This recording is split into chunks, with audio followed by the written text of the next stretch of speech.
अस्सलामुअलैकुम फ्रेंड्स, आज हम बात करने जा रहे हैं जी कॉग्निटिव मॉडल की। हम डिस्कस करेंगे कि कॉग्निटिव मॉडल क्या होता है, इसका क्या बेसिक इंट्रोडक्शन है और कॉग्निटिव थ्योरीज जो है वो एबनॉर्मल फंक्शनिंग को किस तरह से डिफाइन करते हैं, इसमें लॉजिकल थिंकिंग प्रोसेसेस क्या होते हैं। ये जो बेसिक इंट्रोडक्शन है, जनरल इंट्रोडक्शन है टू द कॉग्निटिव मॉडल, इस चीज़ को हम डिस्कस करेंगे इस लेक्चर में। So let's start. First of all हम बात करते हैं कि कॉग्निटिव मॉडल, जो वर्ड कॉग्निटिव है, कॉग्निटिव एबिलिटीज़ हैं, ये क्या होती हैं। ठीक है, हमारे जो माइंड की एबिलिटीज़ हैं, जिनके ज़रिए हम क्या करते हैं, किसी भी चीज़ को थिंक करते हैं, उसको रिमेंबर करते हैं, उसको एंटिसिपेट करते हैं। ठीक है, हम किसी भी चीज़ के बारे में कोई परसेप्शन बनाते हैं, उसके बारे में सोचते हैं, हम उसको लर्न करते हैं, उसके बारे में इंटरप्रिटेशन करते हैं, उसको इंटरप्रेट करते हैं। ठीक है, जो हमारी थिंकिंग एबिलिटीज़ होती हैं, जिसके ज़रिए हम सोच रहे होते हैं किसी के बारे में, किसी चीज़ को याद कर रहे होते हैं, किसी इवेंट को इंटरप्रेट करते हैं कि ये अच्छा है या बुरा है। ठीक है, ये सब चीज़ें किस में आ जाती हैं, कॉग्निशन में आ जाती हैं, कॉग्निटिव एबिलिटीज़ में आ जाती हैं। ठीक हो गया। ये एबिलिटीज़ जाहिर सी बात है क्या करें, हमारी ज़िंदगी गुजारने में हमें हेल्प करें, हमें चीज़ें याद रहती हैं तभी तो हम आगे बढ़ते हैं। ठीक है, अगर याद ना रहे तो सब भूल जाए, आपको अपना नाम भी भूल जाए। लेकिन क्या है कि ये एबिलिटीज़ जहाँ हमें हेल्प कर रही होती हैं, वहीं क्या कर रही होती हैं, हमें नुकसान भी पहुँचा रही होती हैं कभी कभी। ठीक है, फॉर एग्जाम्पल याद रखना अच्छी बात है, लेकिन अगर आपने कोई ऐसी बात अपने दिमाग में सही वाली याद करके रखी हुई है जो आपको नहीं रखनी चाहिए, ठीक है, जिसको आपको इग्नोर कर देना चाहिए, तो वो बात, अगर आप कोई गलत बात अपने माइंड में उसको पक्का याद करके बैठे हुए हैं, तो वो क्या करेगा, आगे जाके आपको नुकसान देगा। ठीक है, आप उसी इवेंट की बिहाफ पर जिसमें आपने कुछ गलत एक्सपीरियंस किया था, आप उसी की बिहाफ पर आगे फ्यूचर डिसीजंस लेंगे तो वो पुअर डिसीजंस होंगे, उसमें गलत रिस्पॉन्सेज आपको मिलेंगे, आप पेनफुल इमोशंस को बार बार एक्सपीरियंस करेंगे। ठीक है, अगर उस मोमेंट पे, उस एक्सपीरियंस में आपने कुछ बैड एक्सपीरियंस किया, आपने कुछ पेनफुल इमोशंस फील किए, तो जब आप बार बार उसको याद करेंगे फ्यूचर में, तो आपको बार बार तकलीफ होगी। ठीक हो गया। तो इस तरह क्या है कि अगर यही आप बहुत ज़्यादा इसमें इन्वॉल्व हो जाते हैं, पास्ट एक्सपीरियंसेस में या किसी भी ऐसी चीज़ में जिसको आप बार बार सोच रहे हो, इस तरह आप मतलब पुअर डिसीजंस, मतलब नेगेटिव बिहेवियर परफॉर्म करें, तो ये आहिस्ता आहिस्ता क्या बन जाती है, एबनॉर्मल फंक्शनिंग बन जाती है। ठीक हो गया। इसमें अब ये जो बेसिक कॉग्निटिव मॉडल है, ये दिया किसने था, हमारे पास 2 क्लिनिशियंस हैं, Albert Ellis and Aaron Beck. उन्होंने प्रपोज किया था कि जो कॉग्निटिव प्रोसेसेस होते हैं, कॉग्निटिव प्रोसेसेस मेनली वो क्या कह रहे होते हैं आपको, मतलब आपके बिहेवियर्स को, आपके थॉट्स को और आपके इमोशंस को वो कॉज कर रहे होते हैं। मतलब अगर किसी इंसान में नॉर्मल फंक्शनिंग है या एबनॉर्मल फंक्शनिंग है, तो वो सब क्या है, बिहेवियर, थॉट्स, इमोशंस चल रहे हैं, लेकिन इनके पीछे क्या चल रहा होता है, कॉग्निटिव प्रोसेसेस। अगर किसी की एबनॉर्मल फंक्शनिंग है जिसको आप सही करना चाह रहे हैं, जिसको आप ट्रीट करना चाह रहे हैं, तो आपको क्या करना चाहिए, मतलब उसमें क्या है कि एबनॉर्मल या तो उसके बिहेवियर्स होंगे, उसके एबनॉर्मल थॉट्स होंगे, उसके एबनॉर्मल इमोशंस होंगे। इन सब में से किसी को भी आप एबनॉर्मल फंक्शनिंग को अगर ट्रीट करना चाह रहे हैं, तो आपको क्या देखना चाहिए, सबसे पहले आपको उसकी कॉग्निटिव प्रोसेसेस देखना चाहिए, आपको उसकी कॉग्निशन को देखना चाहिए कि उसकी थिंकिंग क्या चली है जिसकी वजह से उसने एबनॉर्मल बिहेवियर किया है, एबनॉर्मल इमोशन दिया है। ठीक हो गया, ये कॉन्सेप्ट था कॉग्निटिव मॉडल का। और अगर आप कोई ट्रीटमेंट कर रहे हैं एबनॉर्मल फंक्शनिंग का, इस बिहाफ पर कि आप जो पेशेंट है उसके कॉग्निटिव प्रोसेसेस को यूज़ कर रहे हैं, मतलब उसको एक्सप्लोर कर रहे हैं सब कुछ, तो वो क्या होगा, मतलब कि आप कौन सा मॉडल यूज़ कर रहे हैं, कॉग्निटिव मॉडल यूज़ करें।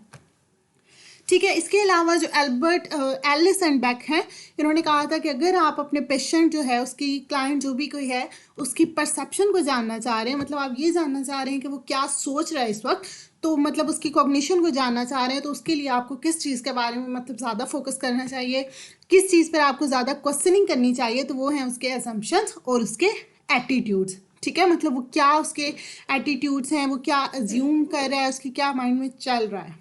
ठीक हो गया। इसके अलावा जो कॉग्निटिव थेरिस्ट हैं, वो किस तरह से एक्सप्लेन करते हैं एबनॉर्मल फंक्शनिंग को। कॉग्निटिव थेरिस्ट कहते हैं कि हमारी जो एबनॉर्मल फंक्शनिंग हो रही होती है, ये क्या होती है, इसमें बहुत सारे कॉग्निटिव प्रॉब्लम्स होते हैं। मतलब अगर हमारे कॉग्निशन में, हमारी थिंकिंग में प्रॉब्लम्स चल रहे होंगे, तो हम क्या करेंगे कि एबनॉर्मल फंक्शनिंग परफॉर्म कर रहे होंगे। फॉर एग्जाम्पल, कोई इंसान जो है वो खुद से कोई ना कोई असम्पशंस बना लेता है अपने माइंड में, खुद से ही कोई मतलब वो एक कॉन्सेप्ट बना लेता है, उसी लिहाज से वो एटीट्यूड परफॉर्म करता है, वो बिहेवियर परफॉर्म करता है, और उसके लिए क्या होता है कि वो बिहेवियर क्या होता है और वो उसकी असम्पशंस जो हैं उसके लिए नुकसानदेह होती हैं। ठीक है, इन इनएक्यूरेट होती हैं, वो उसकी लाइफ में आगे उसको मतलब उसके लिए नुकसानदेह होती हैं, उसकी लाइफ को डिस्टर्ब कर रही होती हैं। ठीक है, तो वो हम क्या कह रहे हैं कि यहाँ पर उसकी कॉग्निटिव प्रॉब्लम्स चल रहे हैं, जिसकी वजह से वो क्या कर रहा है, एबनॉर्मल फंक्शनिंग कर रहा है। ठीक है, फॉर एग्जाम्पल कोई भी इंसान है, जिस तरह फॉर एग्जाम्पल कोई फिलिप बर्मन कोई बंदा है, कोई भी इंसान है, अगर उसने क्या किया है, पास्ट में कोई गलत एक्सपीरियंस किया है, ठीक है, फॉर एग्जाम्पल उसने किसी पर्सन से उसको डिसेप्शन हुई है, उसको मतलब किसी ने धोखा दिया है, तो क्या होगा, अगर वो बहुत ज़्यादा उसके बारे में सोचेगा, उसके बारे में असम्पशंस बनाएगा, तो वो ये असम्पशन बनाएगा कि हर इंसान धोखा देता है, दुनिया में हर कोई धोखा देता है। ठीक है, हुआ सिर्फ उसके साथ एक इवेंट है, उसको इग्नोर करके आगे बढ़ना चाहिए, लेकिन वो उसको माइंड में ये चलता है कि हर कोई धोखा देता है, तो आहिस्ता आहिस्ता वो अपने हर रिश्ते से, अपने हर रिलेशनशिप से दूर होता जाएगा इस असम्पशन के तहत कि क्या कर रहा है कि हर कोई धोखा देता है। ठीक है, तो यहाँ पर वो आहिस्ते आहिस्ते क्या होगा, एक लॉनली सा पर्सन बन जाएगा। ठीक है, तो अब यहाँ पर उसने क्या किया, एटीट्यूड ये अडॉप्ट किया कि वो हर किसी से दूर होता जा रहा है, कि हर कोई डिसेप्शन देता है, हर कोई यहाँ पर डिसीव करता है, और वो हर किसी से दूर होता जा रहा है। ठीक है, अपनी एजम्पशंस की तहत उसने क्या किया, एटीट्यूड अडॉप्ट किया। तो इससे क्या हुआ है कि उसकी लाइफ में वो जो एक डिप्रेसिंग सा उसका मतलब माहौल बन जाएगा, अलग हो जाएगा, हर किसी से वो दूर हो जाएगा कि हर कोई मुझे धोखा देगा। तो इसमें क्या है कि वो एक मतलब खुद से उसने किया है, तो एबनॉर्मल फंक्शनिंग आ गई ना उसके अंदर, एक एबनॉर्मल बिहेवियर आ गया, उसको डिप्रेशन हो गया, ये सब चीज़ें होगी। तो ये एग्जांपल है कि हमारे पास किस तरह एबनॉर्मल प्रॉब्लम्स जो है वो क्या करते हैं, हमारी कॉग्निटिव प्रॉब्लम्स जो है वो क्या करते हैं, एबनॉर्मल फंक्शनिंग की तरफ ले जाते हैं। ठीक है, इसके अलावा अगर हम इलॉजिकल थिंकिंग प्रोसेसेस कर रहे हो, फॉर एग्जांपल अब यहाँ पर क्या है कि उन्होंने इलॉजिकल थिंकिंग की है ना, एक तो उन्होंने असम्पशंस बनाई गलत, दूसरा ये कि इलॉजिकल है, मतलब कोई ये लॉजिकल थिंकिंग नहीं है कि अगर आपको एक बंदे ने धोखा दिया तो इसका मतलब है पूरी दुनिया धोखा देगी, हर कोई यूनिक होता है। ठीक है, तो ये एक इलॉजिकल सी रीजनिंग है, उनके माइंड में कोई इलॉजिकल प्रोसेस चल रहा है जिसकी कोई रीज़न नहीं है। ठीक है, तो वो उसको लेकर बैठ जाएंगे और एबनॉर्मल फंक्शनिंग की तरफ चलते जाएंगे। ठीक हो गया। बैक जो है उन्होंने ये भी कहा था कि has found that some people consistently think in illogical veg.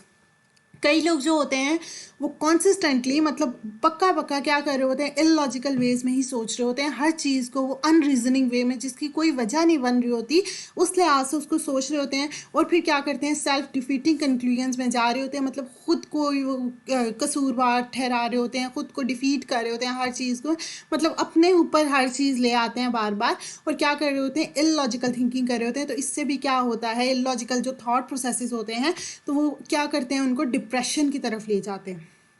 ठीक है, कोई भी सिंपल सा इवेंट है उसको ओवर जनरलाइज कर लेते हैं।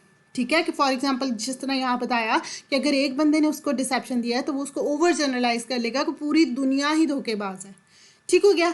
The drawing of broad negative conclusions on the basis of single insignificant event, कोई ऐसा इवेंट जो नहीं इतना खास था लेकिन उस बिहाफ पर वो क्या करते हैं, एक बड़ी सी नेगेटिव कंक्लूजन ड्रॉ कर लेते हैं कि अब सारा कुछ मतलब इसी बिहाफ पर होगा, उनकी ज़िंदगी इसी के तहत गुजरेगी।